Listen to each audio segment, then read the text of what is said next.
Hello po mga kababayan, si Dante Maravillas. Para may iba naman tayo ng kwento, doon naman tayo sa ibang bahagi ng ating mundo. May bagong agenda mga kababayan si US President Donald Trump after na talad ka rin si Venezuelan President Nicolas Maduro. Target ngayon mga kababayan ni Donald Trump na kontrolin yung Greenland. Kasi sabi po ni Donald Trump, pag hindi ko anya ito ginawa, baka ang biglang lumusob doon, yung Russia at saka China, baka maunahan siya. Yan ang sabi ni Trump mga kababayan ngayon. Ayan o, sabi niya sa report ng GMA, Trump says US needs to own Greenland to deter Russia and China. Sabi ko sa inyo, this is prophecy in action. There will be wars and rumors of wars mga kababayan. Pero sabi sa Word of God, do not be troubled, for all these things must come to pass. But the end is not yet. Hindi pa man po pala katapusan. Nagsisimula pa lang mga kababayan. Hindi pa man katapusan ng mundo. O diba? Yan, sabi dito sa report ng Al Jazeera, Trump threatens to take Greenland the hard way, citing Arctic strategy. Danish PM warns US armed action in Greenland could destabilize NATO and threaten Arctic security cooperation. Yan po yung Greenland mga kababayan. Yan ang map ng Greenland na matatagpuan po sa Northern Hemisphere. Ang may control mga kababayan ng Greenland, yung Danish government, Denmark. Pero noon, under the protection siya dati mga kababayan ng Amerika. So sabi dito sa report ng Al Jazeera, the United States President Donald Trump has threatened to take Greenland, whether the self-governing territory of Denmark likes it or not, saying it is strategically important in the Arctic region anya. Ayon kay Trump, kailangan gawin niya daw to take over Greenland to prevent Russia or China from occupying it, and accuse the Danish authorities of failing to adequately secure the waters around Greenland, a claim rejected by local politicians. So sabi ni Trump, we are going to do something on Greenland, whether they like it or not, because if we do not do it, Russia or China will take over Greenland. And we are not going to have Russia or China as a neighbor. Sabi mga kababayan ni Trump sa kanyang press con, pag inoccupyan niya ng Russia or ng China ang Greenland, magiging neighbor na namin yung China o Russia. Yun ang apprehension mga kababayan ni Trump. Ito, pakinggan natin yung pakikipag-usap niya sa mga reporters. Fox News po. I'm not talking about money for Greenland yet. I might talk about that. But right now, we are going to do something on Greenland, whether they like it or not, because if we don't do it, Russia or China will take over Greenland, and we're not going to have Russia or China as a neighbor. I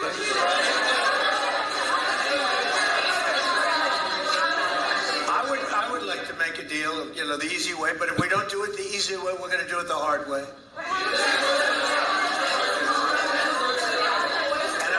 And by the way, I'm a fan of Denmark too. I have to tell you, Gagamit siya ng puwersa pag hindi pumayag yung Denmark. Yan ang ibig sabihin ni Trump. Sure, we had lots of boats go there also. But we need that because if you take a look outside of Greenland right now, there are Russian destroyers, there are Chinese destroyers and bigger, there are Russian submarines all over the place. We're not going to have Russia or China occupy Greenland, and that's what they're going to do if we don't. So we're going to be doing something with Greenland, either the nice way or the more difficult way. Please, go ahead, ma'am. On Greenland, Mr. President, why is it so important to you to own it when you have a military presence there, which you could expand to affect security? Because when we own it, we defend it. You don't defend leases the same way. You have to own it. And, with a nation, look at what happened with Obama, with that horrible deal they made with Iran. It was a short-term deal. It was like a 9-year deal. Countries can't make 9-year deals or even 100-year deals. Countries have to have ownership. You defend ownership, you don't defend leases. And we'll have to defend Greenland. If we don't do it, China or Russia will. It's not going to happen. We are not going to have, and I like China, I like Russia, I love the people of China, I love the people of Russia. I get along very well with President Putin, but I'm very disappointed in him. I get along very well with President Xi. I'm going to go over to China in April, but I don't want them as a neighbor in Greenland. Not going to happen. And by the way, and NATO's got to understand that. I'm all for NATO. I saved NATO. If it weren't for me, you wouldn't have a NATO right now.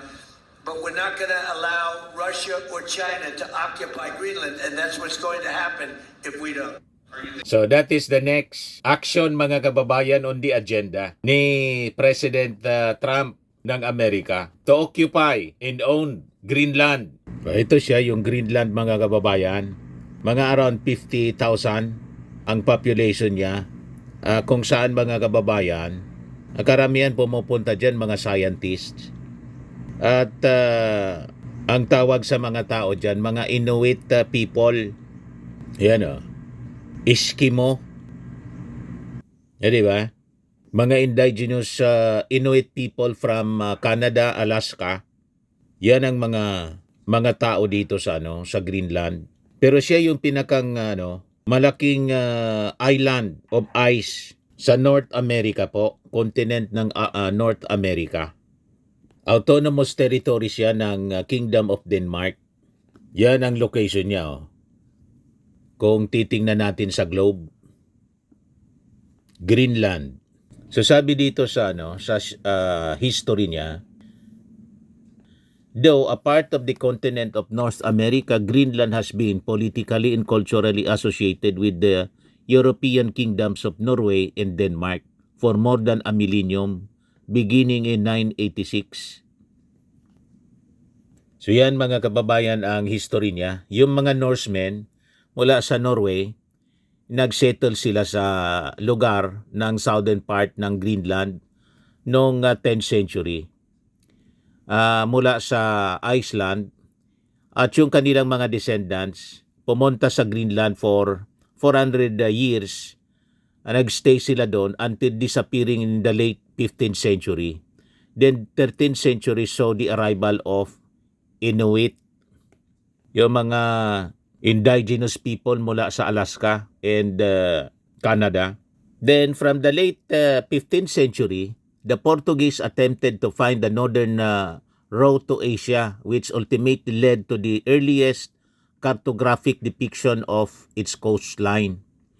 Noong 17th century, Dano-Norwegian explorers reached Greenland again, finding their earlier settlement extinct and re-establishing a permanent Scandinavian presence on the island.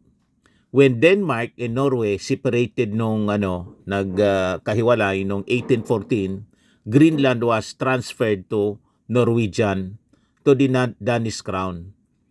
Noong 1953 Constitution of Denmark ended Greenland's status as a colony, integrating it fully into the Danish state. Kaya ang tagsakop na ngayon yung Danish government.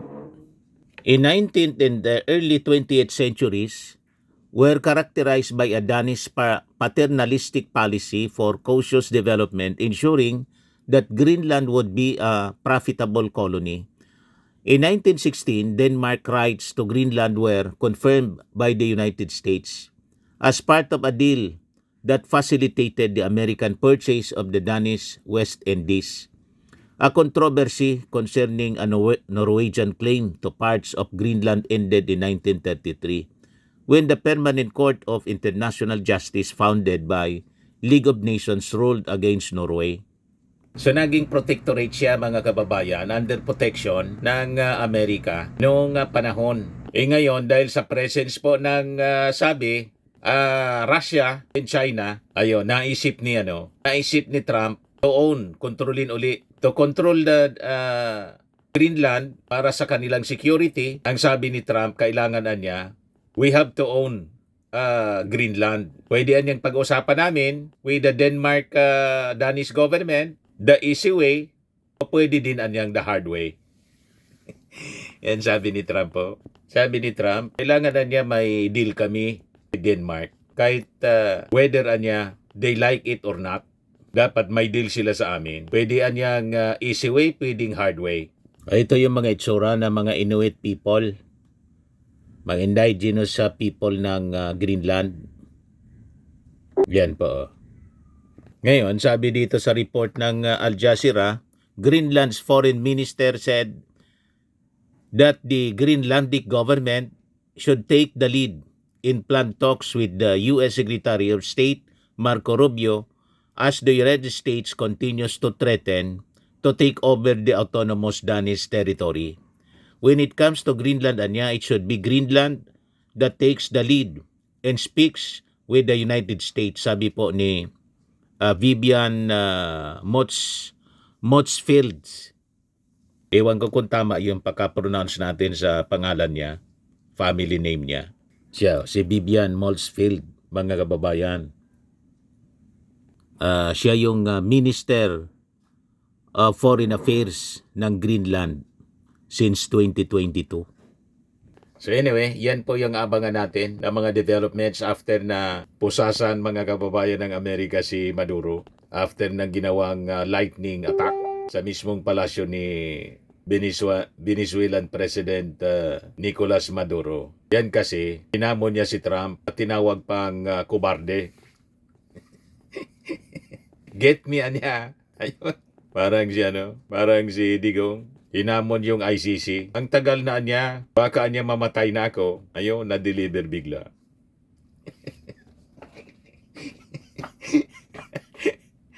Kaya mahirap yung maghamon, mga kababayan. Di ba? Pagamon si Digong. Ito yung paghamon ni Digong. Bilisan na niya ninyo yung investigasyon.